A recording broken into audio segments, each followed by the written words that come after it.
Thank you. Good morning, everybody. EJ's instruction to me last night was he hates panels where everybody agrees with each other. So keep that in mind. Try to keep it a little bit medium spicy. So we're going to shift our lens or broaden it. Rumor has it that there are things going on in the other capital too about healthcare. It changes every single day, right? I mean, most of us believe that we are on a fast track to, a budget resolution vote and, at least a repeal part of the ACA. But if you read today's papers, who knows? There are reports that maybe they just will peel off those 3 Republican senators and be able to buy some more time on that. I think that might be wishful thinking, but we'll see. It's changing very, very quickly. This is a very sophisticated crowd, and our panelists well. Assemblyman Gottfried is a senior member of the Assembly. He's been there quite a long time and has served as the head of the Health Committee for a long time as well. What you probably don't know is that Dick and I went to the same high school, not the same year, but one fun fact for you to remember from today. Compared to Dick, Jason Helgerson, our state Medicaid director, is a relative newcomer, only in New York since 2011, I think, but certainly made his mark felt very, very quickly, has been one of the most transformative Medicaid directors I think we've ever had, obviously presided over MRT and DSRIP and so many other things. Then we have Tom Wickham with us as well, who is program director for the majority in the state Senate and a very long time and experienced staffer in the state Senate and a real Albany expert as well. What's our title? Managing under President Trump. Good luck with that. I wish you all. So we're going to go in that order with some brief opening statements. Then we're going to have some medium spicy conversation and leave some time for audience Q&A as well. So, Assemblyman Gottfried.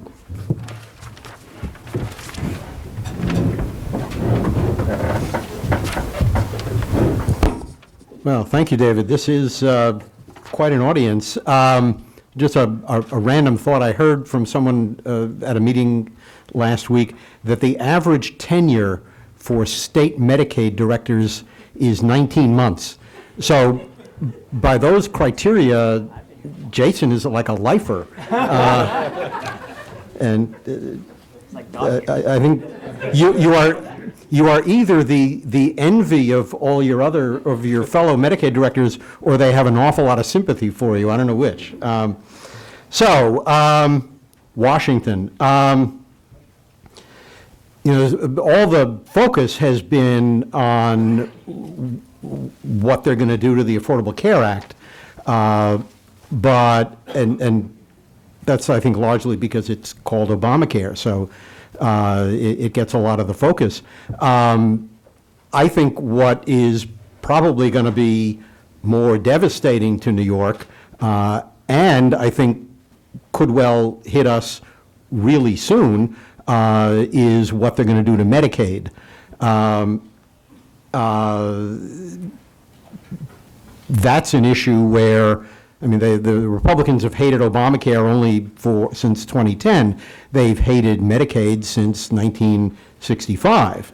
And one of the things, whatever they do with the Affordable Care Act, we have about, Jason, was about $3.7 billion at risk right there, between the presumed elimination of the essential plan, which brings in $800 million a year to New York that Medicaid would otherwise be paying. And if our federal matching rate on some parts of Medicaid go from 90% back down to 50, add all that together, you've got close to $4 billion, which even in the New York budget is a huge hit. The big thing they talk about is converting Medicaid to a block grant. And I think there are an awful lot of people who hear that and say, gee, what's a block grant? What's wrong with that?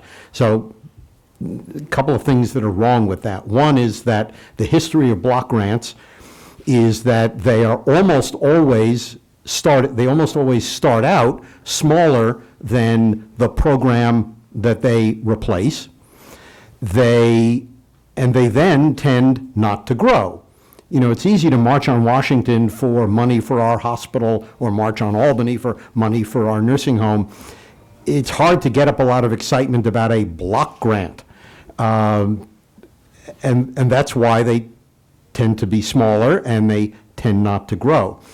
The other complicating factor is, I know there are a lot of people in a lot of states who are annoyed with the, federal government not letting them do what they want with Medicaid, and they think, well, if we had a block grant, then we could do whatever we want. Wouldn't that be great? Well, I don't think Washington is actually in that business. What I would be concerned about is if the terms of the block grant are strict enough, you may have quote-unquote freedom, but freedom within very narrow confines. You might be given permission to use that block grant, let's say, for housing, in which case, where are you going to get the money for health care after the feds say, well, we're not going to give you housing money because that's what the Medicaid block grant is for. And today, under Medicaid, we can go to Washington and get Medicaid waivers. I know that's a long pain-in-the-neck process, but at the end, there's money. If they give you a block grant and say, live within the block grant, if you want anything extra, wait till the next president. So I believe the block granting of Medicaid, as well as whatever cuts they will be doing and eliminating money for family planning, et cetera, could be really devastating to New York, and that could come very quickly. Medicare, doesn't directly affect the state budget, but it certainly affects healthcare providers in New York, and of course, several million healthcare recipients in New York. The main thing they're talking about doing with Medicare is converting it to a defined contribution system, and then turning it all over to private insurance companies. I think the fact that most Americans, when they hear that they're going to privatize Medicare, think that's a bad idea because they'd rather deal with traditional Medicare than have to deal with an insurance company. I agree with that, and I would just say, note that down for my remarks a little later in the program when we talk about private insurance companies. The Affordable Care Act, Lord knows what they will replace it with, except based on the ideologies and preferences of the people at the helm. It is almost certainly not going to be good for working people in New York. I want to talk a little about HCRA. If you haven't already read Bill Hammond's report, you should. There are some interpretations of the history of how we got to where we are that I would disagree with Bill on, but, that's, how history is. People disagree on the interpretation. But the report is certainly correct that the HCRA funds are raised without regard to ability to pay. That's been true since before I was chair of the Health Committee, which is a long time ago, and we've been saying that about the HCRA taxes all that time. I would just note, if one of the criticisms of HCRA is that the taxes are paying for health care on something other than ability to pay, make note of that. We'll come back to that topic. Similarly, the criticism that the indigent care money tends not to be distributed on the basis of real need. Well, that's certainly true. The distribution of that money has, I think it would be fair to say, an awful lot to do with the power and influence of the people who are the main recipients of that money. This is America. It is what it is because it is created by human beings in a very complicated political environment and far from perfect. And I would certainly love to move it more towards being financed based on ability to pay and being distributed much more on the basis of need. Realistically, I don't think we've got much prospect of taking money away from some recipients and giving it to others, because that's probably not realistic. But I think we do need to focus on the need to get more help to community hospitals and other hospitals that disproportionately care for low-income New Yorkers. Last thing I'll speak about quickly, is the New York Health Act, my bill to create a single-payer system. You knew I would get to that. Confucius said, and he really did say this, I've read it, this isn't something people made up, that you cannot carve rotten wood. Our system is rotten wood. We can keep trying to patch it up. If you look at HICRA, it's because we were carving rotten wood with not very sharp tools. I believe we should have a healthcare system that is funded based on ability to pay and that provides care to every New Yorker. To anyone who says, gee, I'm not sure I agree with that, I'd say, well, which New Yorkers would you leave out? And what kinds of care would you tell some New Yorkers they shouldn't get? I don't think anybody wants to answer that question. I think everyone would say that every New Yorker ought to be getting all medically necessary care, and that the funding ought to be based on ability to pay, and that there should not be financial obstacles to people getting health care. And just like there are no financial obstacles to having the fire department come when your house is on fire. Speaking of the fire department, when we talk about payment reform, I always encourage people, think about the fire department. They're not paid fee-for-service. They're not paid for performance, or they don't get value-based payment. And yet, when the bell rings, they all put on their boots and run as fast as they can into burning buildings. I think there are lessons to learn for how we ought to organize and pay for things from that fact. I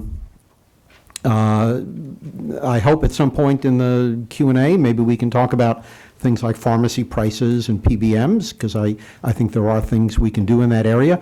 But for now, I'm going to stop and we'll wait for Q&A. Thank you.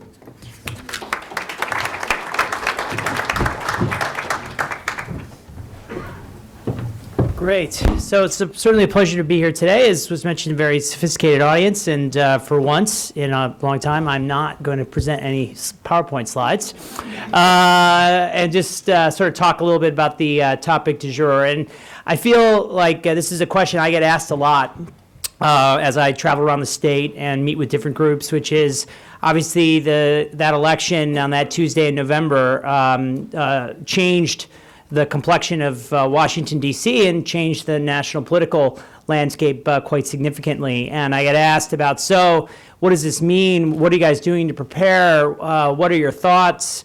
What's going to happen next? And obviously I get a lot of those questions, particularly here in New York, from people who obviously didn't vote for Mr. Trump and are concerned because they just sort of disagree with the overall philosophy of those who are now in charge in Washington. And so usually my response to folks in terms of what I think about these days and preparations and such is that frankly, I have been spending almost zero time, my personal time, thinking about it. And the reason is that I don't consider that very constructive time. And the reason I don't consider it constructive time is that there are so many uncertainties about what is going to happen, when it will happen, what its impact will be on New York, that for us to speculate and try to plan for what could be any one of the thousands and thousands of possible outcomes isn't particularly constructive. And where we at the Department of Health have been spending most of our time is trying to get as much that is currently in the pipeline for approval with the federal government approved as is possible before the 20th of this month. And that's really where our focus has been, because that is within a span of our control, is to try to work with our colleagues that are there in Washington today to see if we can get as much approved that's beneficial to New Yorkers as is possible. But when I do, in such settings like this, think about the future and what the most likely of those thousands of potential outcomes, what the most likely outcomes are. And I think about it, and I certainly am no predictor of the future, and I don't have any better information really than almost anybody who reads the press reports of what's going on. But I would say that my suspicion is that at some point, what that point is, whether that's in 6 months or in 3-4 years, at some point we will most likely have less federal money coming into the New York State healthcare system. How much less, when those reductions come, what form they take, is, I think, almost virtually impossible to predict. The environment, if anyone who watched the development and passage of the Affordable Care Act will know that in that case, you had one party that controlled the White House, the House of Representatives, and they had 60 votes in the United States Senate, and they barely passed the Affordable Care Act. And it took them a long time to get that done, and then it took them even longer to implement it. And I think anybody, and I'm somewhat surprised when I read the press accounts of those who are now making decisions in Washington, the degree to which they have not learned from the hubris of the Obama administration. In the sense that the hubris of the Obama administration was this assumption that you could make fundamental changes in programs of these size and scale and implement them even in a 3-year-ish time horizon and do it successfully. There was a tremendous amount of time, money, and effort spent on implementing the Affordable Care Act, including for those of us who have the battle scars from implementation here in New York State. And I have, in my career, never lived through something more harrowing than the implementation of that. And we had about as successful implementation as anyone in the country. But as has been well documented, the implementation of healthcare.gov was far more challenging and I think actually had a pretty substantial impact on how Americans actually view the act today. That how it came out of the box in its first few days in operation, in the first few months of operation, set a tone for many Americans that even though 20+ million Americans now get health insurance, thanks to that act, that the fact that it was implemented in a challenging fashion had a direct impact on how people perceive it today. And I think that when I say that those in charge, when I hear them say things like repeal and replace can be done in a matter of months, is a complete misreading of the complexity and the challenge that they face. I'm not saying that it cannot be done, and it can be done to replace it, and it certainly can be repealed. But to do that in a way that doesn't have massive unintended consequences, that whatever they decide to replace it with is not going to be perceived by the public as a complete disaster, is, I think, a very much a failure to learn from the history of Obamacare in the first place.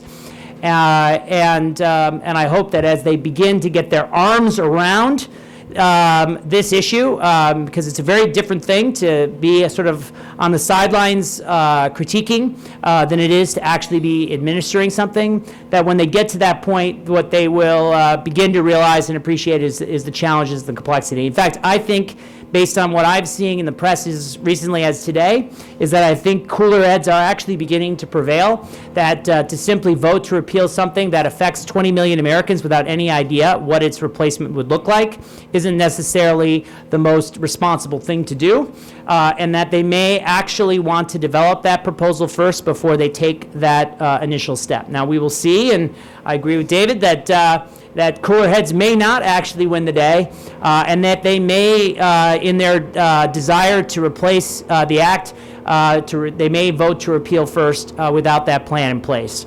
But we'll see.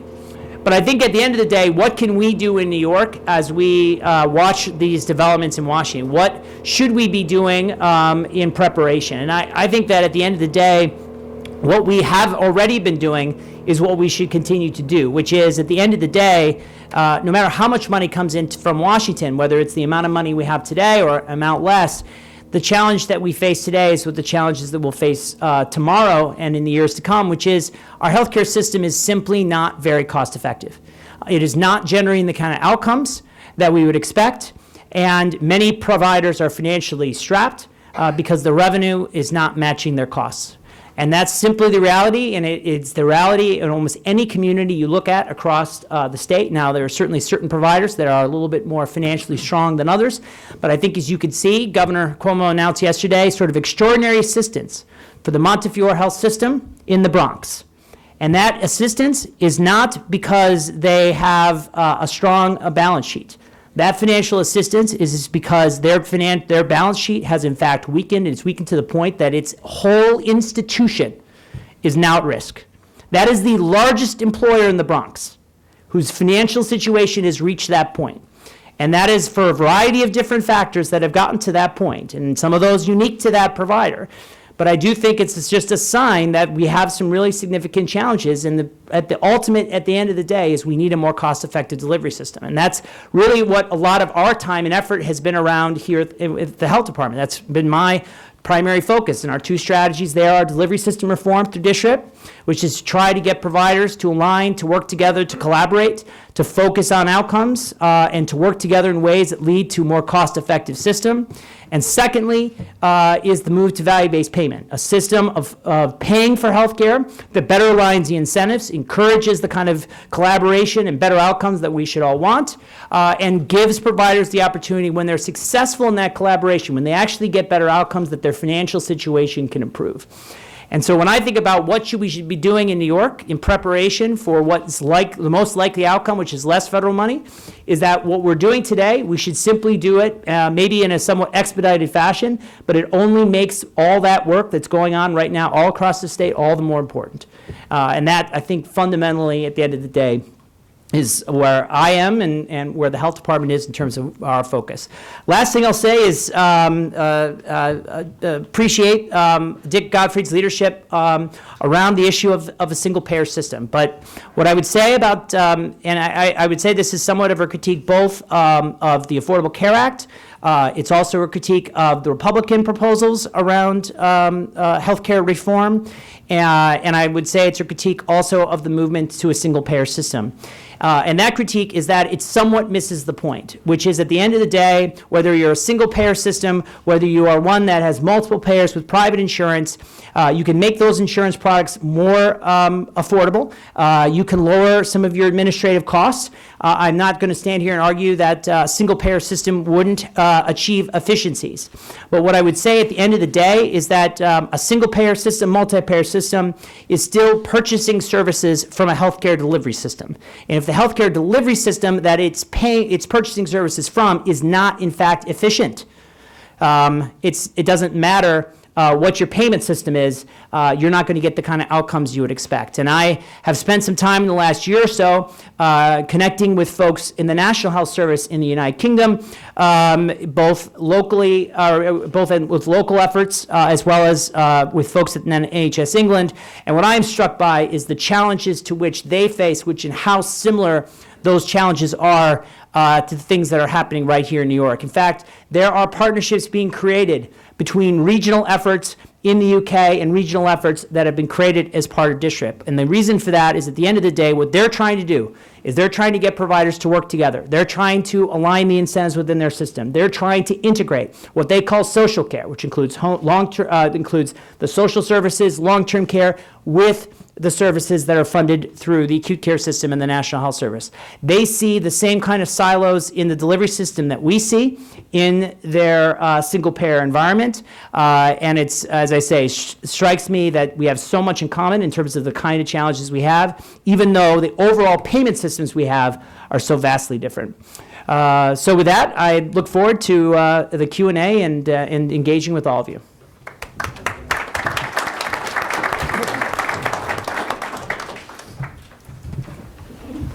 So I should probably let everybody know this is not something I do a lot of, so I'm probably not going to be nearly as eloquent as these guys who do a lot of this, and I'll probably be a lot more brief. But in any event, I think the common theme is that we really don't know what's going on in Washington. We don't know what's going to happen coming down the road. I mean, we look in the press today, you'll see that there's plans that some people want to repeal and replace entirely, some will repeal and partially replace, some will do it now, some will do it later. We don't know. So I think that's probably the point right now, and I think as Jason said, we're working on what we're working on now. We have a budget coming up, probably a pretty lively legislative session coming up.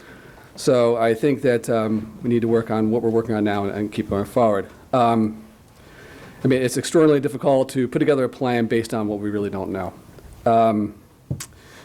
Although, we will say this, as everybody has pointed out so far, is there is a potential for a pretty major impact on pretty much everybody, and including on the fiscal plan for New York. We're